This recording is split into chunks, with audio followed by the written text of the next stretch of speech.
Hi everyone, welcome to the second class of chemistry.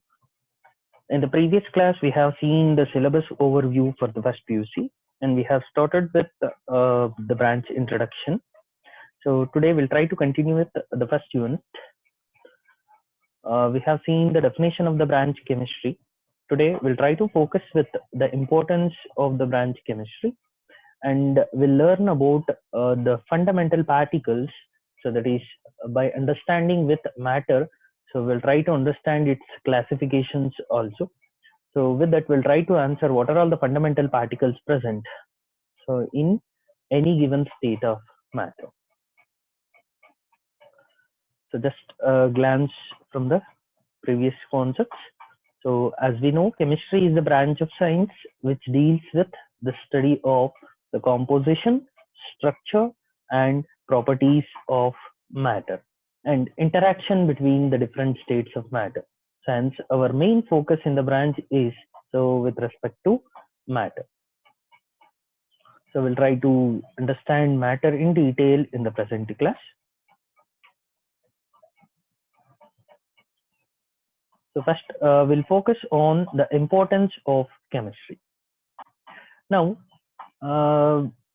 chemistry has a wide application. So with respect to various fields, so we'll try to understand the importance. So by giving few simple examples, so with the help of few simple chemicals, we'll try to understand it. Now, we consider chemistry plays a central role in science and is often intertwined with other branches of science like physics, biology, geology, etc. And chemistry also plays a very important role in our daily life. Whatever the things we use in our daily life, so without the knowledge of chemistry, so we could not have got that such substances. So including the cosmetics, the clothes, what we wear, the food substances, what we eat. So during our diseased condition, whatever the medicines or drugs we take, so whatever the pesticides, insecticides, fertilizers which are applied to the agricultural field to increase the yield of crop and to protect the crop from insects, pests, etc. So whether to live a healthy life or to recover from any diseased condition and to sustain the normal way of life, in all these aspects, so we can find the importance of chemistry in our life. Now, few simple things we'll try to discuss here. So chemical principles are important in diverse areas such as weather patterns. Now to study the weather patterns, so chemical principles are required. So how our function of brain occurs, that is how nerve to nerve communication, the signal transmission, the coordination of our activities. So all such chemical principles, so based on that. Then operation of a computer, so it is to give the insight. So the main disciplines have been given here to understand the importance. Now chemical industries manufacture, so in this you can understand the various chemical substances and their respective uses. Fertilizers, alkalis such as sodium hydroxide, potassium hydroxide, etc., which are used in the preparation of soaps. So acids, salts, dyes, polymeric substances, whatever the polythene substances or polyvinyl chloride substances, polystyrene substances, or Teflon, Terylene. So whatever rubber, the natural rubber to obtain the synthetic rubbers. So for the preparation of tire cords, etc. So all these with polymeric knowledge. Then the drugs, so used as medicines, soaps, detergents, metals, alloys, which are the homogeneous mixture of two or more metals, and other inorganic and organic chemicals, including new materials, contribute in a big way to the national economy. So one or the other way, so the chemical substance is required in the manufacture of the substances or any products, either in the packaging material or in the preparation of any particular product. Chemistry plays an important role in meeting human needs. So whatever the main need for humans, so that is the food, healthcare products, and other materials aim to improve the quality of life.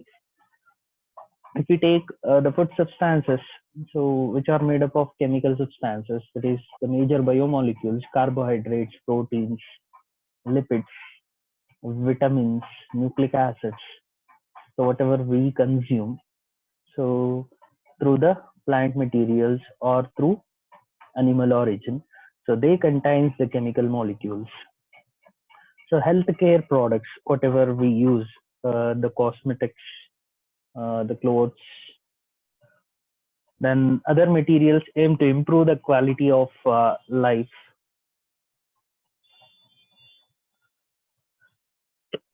This is exemplified by the large scale production of variety of fertilizers, improved variety of pesticides and insecticides. So we can relate to the agricultural field. So what is the importance of chemistry? Without the knowledge of handling the chemicals, how to use, where to use, and when to use. So without that particular chemical knowledge, it is not possible to get the agricultural products with such a good yield. So in this particular drastic adverse conditions of environment. Similarly, there are many life-saving drugs. So few simple chemical examples are given here. So try to remember these names, so which are helpful for 1 mark questions of the unit. In the general importance, you can specify all, but if it is as specifically, you need to remember with chemicals. So here few simple life-saving drugs are given. Now it is cisplatin and Taxol. So cisplatin and Taxol are the chemical substances used in cancer therapy. So you know that cancer is a very dangerous disease. So the treatment of cancer is generally done in two ways. So which is radiotherapy and chemotherapy. Radiotherapy is based on with the application of radiations, the treatment is done. Therapy refers to treatment, whereas chemotherapy refers to with the usage of chemicals. So the treatment is done. Now the chemicals used in the chemotherapy of cancer. So not all the examples are given here. Few two very important examples are taken. So cisplatin is a chemical and Taxol is a chemical, so which is used in the treatment of cancer. So remember that. Then one more important chemical, AZT, stands for azidothymidine. Azidothymidine. Thymidine is a nitrogenous base substance. Azidothymidine, so which is used for helping AIDS victims acquired immunodeficiency syndrome. So to help the AIDS victim, the chemical AZT will help. Try to concentrate on these three chemicals: cisplatin and Taxol for treating the cancer, AZT for treating the AIDS. Now, with a few more importance, it is given here in the next importance. With a better understanding of chemical principles, it has now become possible to design and synthesize new materials having specific magnetic, electric, and optical properties. That is, with improved property, with the knowledge of a sound knowledge of chemicals and handling it. So it is possible to produce more type of chemical substances with improved properties such as magnetic, electric, and optical properties. So for example, superconducting ceramics, so which will uh, does not increases the temperature, so will maintain the normal temperature conditions. Conducting polymers, so polymers to conduct heat and electricity. Optical fibers, large scale miniaturization of solid state devices. So like this, we can see a very wide applications. So few more we'll try to specify in the next. So by concerning with environment, so you know that environmental hazardous chemicals released by refrigerants, so which are responsible for ozone depletion, is CFC. CFC stands for chlorofluorocarbons. CFC is chlorofluorocarbons, so which are chlorofluoro derivatives of methane or ethane. So that we are going to learn in the haloalkanes, haloarenes unit of second PUC in detail. So these are responsible for ozone depletion in the stratosphere. So ozone layer, which will prevent the harmful radiation coming from the sun and reaching the atmosphere. So such ozone, so which is preventing the harmful UV radiations. So UV radiations will cause us thiamine dimers, followed by skin cancer. Now, such ozone depletion is responsible by the chlorofluorocarbons. And then many big environmental problems continue to be a matter of grave concern to the chemists. One such problem is management of greenhouse gases. So we know that everyone are dependent on vehicles to travel. Now vehicles to run. So nowadays it's an initiative taken to consider the electric vehicles, but still majority of the vehicles exist. So which are fuel based, that is the fossil fuels like petrol or diesel will burn. The combustion of such fossil fuels so will yields enormous amount of energy. That energy is required to run the motor, so or run the engine. So such particular fuels, once they completely burn, so there is no such important toxic gases emit from it. Whereas the incomplete combustion, if it is takes place, so it leads to various poisonous gases and environmental pollutants to emit into the atmosphere. So such gases, which are referred to as greenhouse gases, so responsible for our global warming. Such few important, it is mentioned: methane, the natural gas; carbon dioxide is a major emission gas from any carbon compounds. So whatever the petrol, diesel and all, if we take, so they are hydrocarbons. So carbon dioxide is the main product, so in its combustion. So hence, so to lead a healthy life, to sustain a normal life, and to recover from the disease condition, so in each and every activity of human, so we can find the importance of chemicals. So hence the sound knowledge of chemicals, so with the chemistry branch, is very important, so in giving contribution to the society. So with this basic importance of chemistry, now we'll move on to our next concept, so which is to understand matter in detail. Now, as everyone knows, so including us, so we are all matters. That means we are made up of solids, liquids, and gases. So where we live, whatever we depend on, so they are all matter. So what is such matter? So because the branch chemistry deals with the matter, correct? So matter is anything that has mass and occupies space. Whatever may be the substance, if it has certain mass and occupies a space, then we can call all such substances as matter. So chemistry deals with the study of such composition, structure, and properties of matter. Hence, matter can be defined as anything which has mass and occupies space. Now, we'll learn the matter under two classifications. It is physical classification of matter and chemical classification of matter. So both you know, but in a proper way, we'll try to relate it here. So first we'll consider the physical classification of matter. So on the physical classification, with respect to syllabus point of view only, we'll try to discuss. Matter is classified on its physical state into solids, liquids, and gases. There is a few more states. So it is plasma and BEC, Bose-Einstein concept of matter.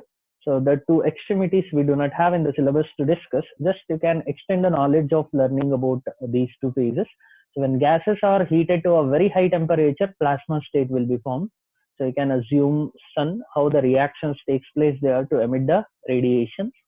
So it is an example of plasma. Then BEC stands for Bose-Einstein concept of matter. So when solids are cooled to very extreme low temperatures, the particles present in them will lose their identity.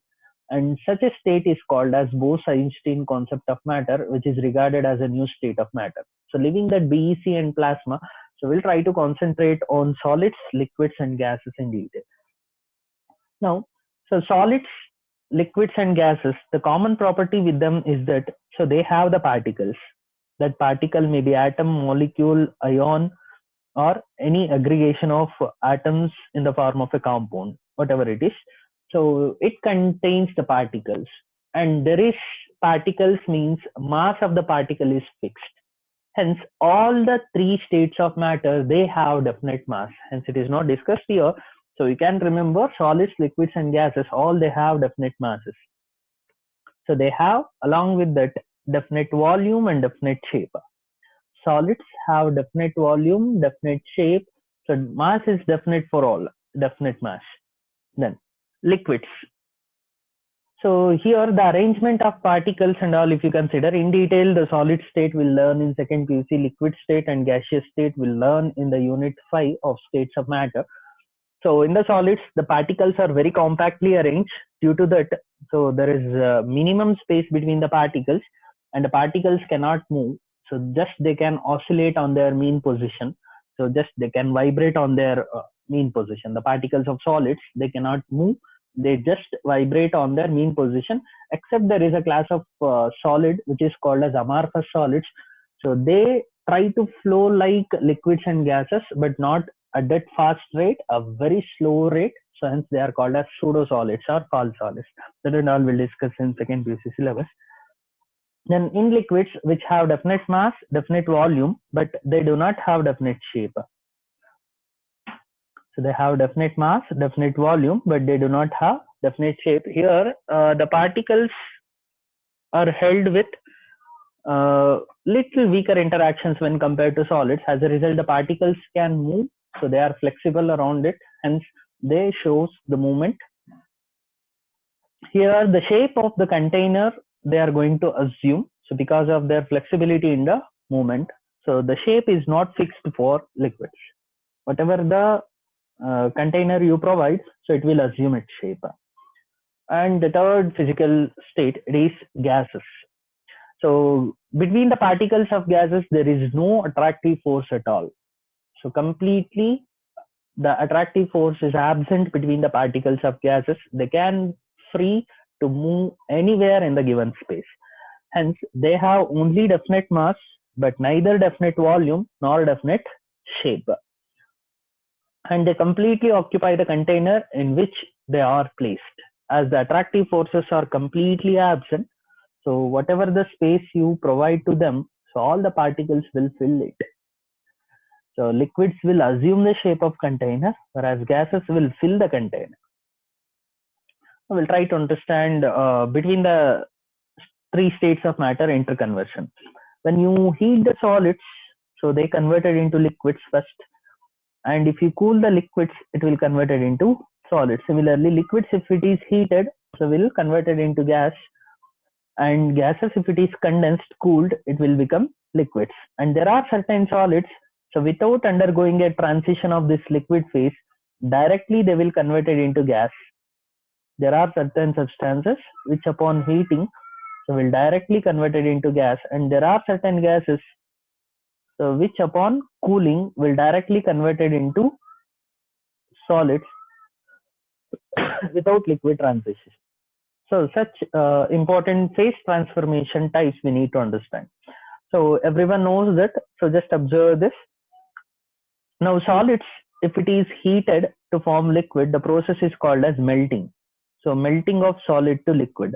Then if you keep on heating the liquid, so vapors of the liquid increases and they escape into the gaseous phase, and the process of obtaining that completely is vaporization. Then the reverse, so gases, if you condense, so through condensation, it will form liquids, and liquids, if you keep on decreasing the temperature, so they freezes. So due to freezing, solids will be formed again. So this is the interconversion between the solids, liquid, and gases with respect to their important phase transformation type. And the special type, so if a compound of solid directly converted into gas, then the process is called as sublimation. So without liquid transition, so if a solid is converted into a gas directly, then it is called as sublimation. Whereas if a gas is converted into solid without undergoing liquid transition, the process is called as deposition. So these terms you know clearly. So sublimation and deposition, you try to give little importance. So will be helpful to understand the phase transformations. So about this in detail, the chemical changes and all, we'll try to learn in the states of matter in detail. So especially the melting process as fusion, vaporization, so sublimation, we are going to learn with chemical principles. So with specific examples in the unit of states of matter. With respect to this topic, if you remember these points, so and you extend the knowledge about it, so is sufficient. Now we'll learn with the chemical classification of matter, which is very important. So I have given in the brief points as in the classification view. Try to understand it.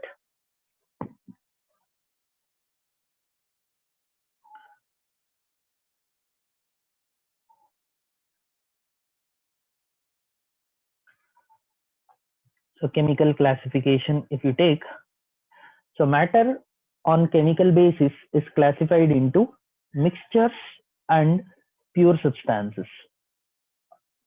So they are classified into mixtures and pure substances.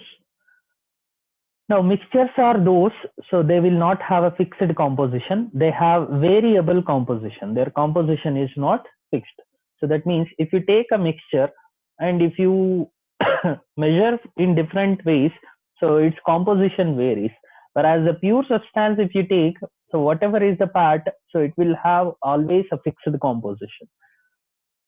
So mixtures can be separated into pure substances by physical method, such as hand picking or any physical separation techniques. Whereas pure substances, you cannot separate it into simpler substances by physical methods. So they are in an aggregation. So and such aggregation is not possible to separate by any physical method. So mixtures have different composition. So they may have wide different properties.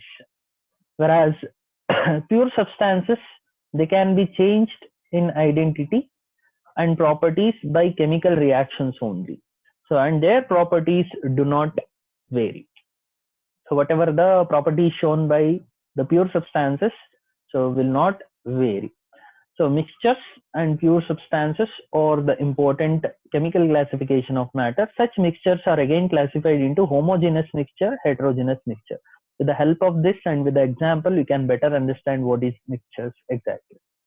Homogeneous mixtures are those in which there is uniform composition. So the composition throughout is same, refers to, so they have uniform composition. It means the components present in them, they are uniformly mixed with each other. For example, if you take sugar solution in water, if you add a little sugar in water, it will completely mix in it. Whatever the part of sugar solution if you take, so its uniform mixing can be observed there. Similarly, air is the best example where the mixture of gases are there. So whatever the part of atmospheric gas, if you measure, the composition is same throughout. So that shows there is a uniform mixing of gases, so which is present as a homogeneous mixture. Then, so the components present in them, they are indistinguishable. You cannot distinguish them, so by simple methods. So they are in such a state of uniform mixing. Whereas heterogeneous mixtures are those, they do not have same composition throughout. For example, if you mix salt and sugar, so you know it will never mix. So the salt is present as salt only and sugar is present as sugar only. But you can still differentiate. So if the crystal size is bigger or smaller. So like their composition is uneven if you mix. If you take a 2 tablespoon of sugar and 2 tablespoon of salt and if you mix properly, however you mix, so you cannot say that a even mixing of both occurs. But if you add into water, it will happen and it will form a homogeneous mixture. Your water is not there. Only salt and sugar if you take and if you mix them, you cannot expect a homogeneous mixture. It will always form a heterogeneous mixture because they do not have same composition throughout. And the components are distinguishable. As I said, the crystal size is different. Easily you can distinguish this will be the salt and this will be the sugar. Similarly, a mixture of grains and pulses along with some dirt or sand particles. So each and everything, so like this, so you can compare to understand what is homogeneous and what is heterogeneous mixture. Whereas in the pure substances, so we have elements and compounds. So this is what we need to understand. So in the concept of elements, we are going to understand atoms and molecules. So elements are those which contains only one type of particle. That means only one type of atoms present together to form an element. For example, all the sodium atoms together form sodium element. All the copper atoms together form copper element. All the silver atoms together form silver element. All the hydrogen atoms together form hydrogen element. All the oxygen atoms together form oxygen element. As it is made up of only one type of particles, so that particle may be atom or molecule. Now, what is an atom? Atom is the fundamental particle which is building any state of matter, which is derived from the Greek word atomos, so meaning indivisible. So it is the smallest particle in the universe which cannot be further divided, which builds any state of matter. Such atoms of only one type forms an element. So then the question arises how these atoms are present. Except noble gases, no other atoms has independent existence. And atoms to exist freely, they has to combine. That combination leads to molecule. So hence, if you take hydrogen molecule, so here two atoms of hydrogen together forms a stable state H2 molecule. Two atoms of oxygen combine to form a stable molecule of O2. So like that, so we are going to see atoms and molecules constitutes an element. But molecules which are of homoatomic type refers to same type of atoms combined in a molecule are seen in elements.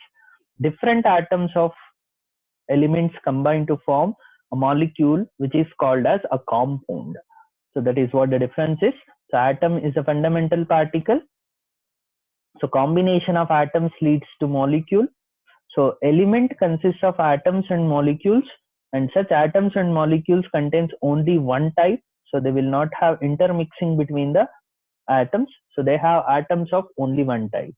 Whereas compounds are those when two or more atoms of different elements combine, they form a molecule of compound. For example, water, ammonia, carbon dioxide, sugar, etc. If you take water, it has two elements, that is hydrogen element and oxygen element. So two atoms of hydrogen element, one atom of oxygen element, so will combine to form a stable molecule of a compound called water. Similarly, ammonia, one atom of nitrogen element, three atoms of hydrogen element combine to form a stable molecule of ammonia. Then carbon dioxide, one atom of carbon, two atom of oxygen element will combine to form a stable molecule of a compound called carbon dioxide. So similarly, sugar, if you take, so for example, glucose, six atoms of carbon, 12 atoms of hydrogen, six atoms of oxygen combine to form a stable molecule of a compound, glucose, as a sugar. Like this, you can differentiate what is an atom, what is an element, what is a molecule, what is a compound. In our beginning introduction class, so in the bridge course, we discussed these concepts in detail so that you can focus and you try to extend it. So very fundamental knowledge. So you know from your fifth or sixth standard itself. So just recall all these concepts and differentiate and give it under the chemical classification overview. So the same we'll try to look with simple pictures. Now whatever it is represented. So here hydrogen, individual atom, oxygen atom, nitrogen atom, copper atom, sodium atom, atoms of different elements. Now, so atoms of same type combine, it form a molecule. Here it is shown an atom of hydrogen, an atom of hydrogen. So combines to form H2, so which is a molecule. Then oxygen atom, so which combines to form a molecule. So next here you can see how a compound is formed. Now one atom from hydrogen, another atom from hydrogen, so it's combining with oxygen to form a molecule of H2O. Similarly, an atom of carbon and two atoms of oxygen combine to form a molecule of carbon dioxide. So such molecule formed by different elements is called as compound. Now, atoms of same type, so which is combined, is referred to as a simple molecule, and it is seen in elements.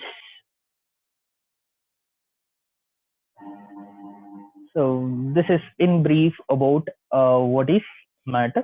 So in the next class, we'll continue with our further topics in the unit. So thank you. So try to write all these points, what you have understood, as brief points. So in your running notes, try to observe the PU question bank. You try to write the PU question bank notes in an order and just observe the questions based on the topics what it is dealt today. So today's concepts questions you try to observe, but you start writing the question answers in the order. Topics of the unit what we have completed today, you try it as a brief notes.